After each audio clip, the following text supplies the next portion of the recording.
ఇంకో గమ్మత్తైన విషయం చెప్పనా, అసలు ఒక యూరియా బస్తా ఎంత రేటు పడుతుందో మీకు తెలుసా? భారతదేశంలో 3,000 రూపాయలు. కానీ ఒక రైతుకి ఎంతలో దొరుకుతుందో చెప్పగలరా? కేవలం 300 రూపాయలకే.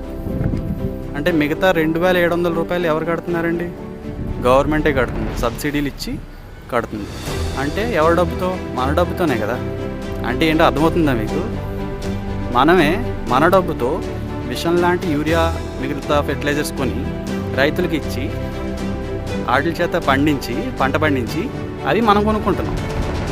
అంటే ఏంటండి, మనం విషం కొనుక్కొని మనం తింటున్నట్టే కదా. డైరెక్ట్గా ఎవరైనా అలా చేస్తే ఏమంటారండి? మనకి తెలివి ఉందా లేదా అనుకుంటారు. కానీ ఇది మనకు తెలియకుండా ఒక పెద్ద రీతిలో జరుగుతుంది కాబట్టి మనకు అర్థం కావట్లేదు ఏం జరుగుతుందో. సో ఇక్కడ బాధ్యత ఎవరిదండి? గవర్నమెంట్ కూడా చేయాలి, మన ప్రకారంగా మనం కూడా ఒక ముందడుగు వేయాలి. ఎందుకంటే మన ఆహారం కదా, మనం తీసుకుంటున్న ఆహారం.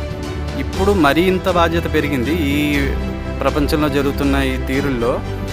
ఇందులోకి రావాల్సిన అవసరం చాలా ఉంది. ఒక చిన్న విషయంతో మొదలెట్టచ్చండి, ఏమీ లేదు.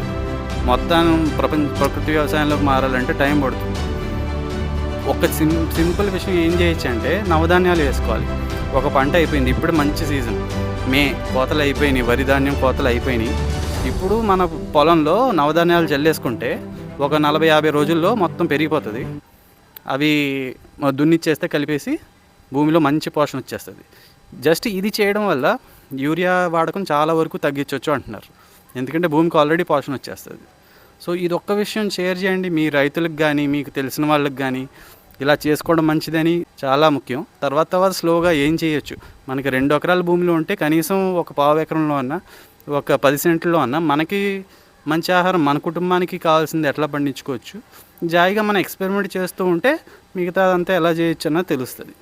మనం మన సైనికుల మీద చాలా గర్వంగా ఉంటాం. మన ఆర్మీ అంటే మనకి చాలా గర్వంగా ఉంటుంది, మన దేశం కోసం పోరాడుతున్నారని.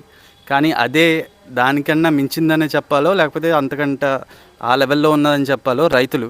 సో మన రైతుల్ని ఒక మంచి దారి చూపించగలిగితే, ముఖ్యంగా ఈ యూత్ ఈ పని చాలా చేయగలరు. ఎందుకంటే చదువుకున్నాం కాబట్టి అవన్నీ తెలుస్తాయి.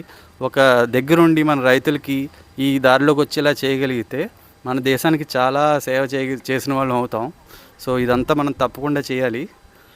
సుజలాం సుఫలాం సస్యశ్యామలాం అంటాం కదా, అది చేసే సమయం వచ్చిందండి. మరి తప్పకుండా చేద్దాం. జై హింద్.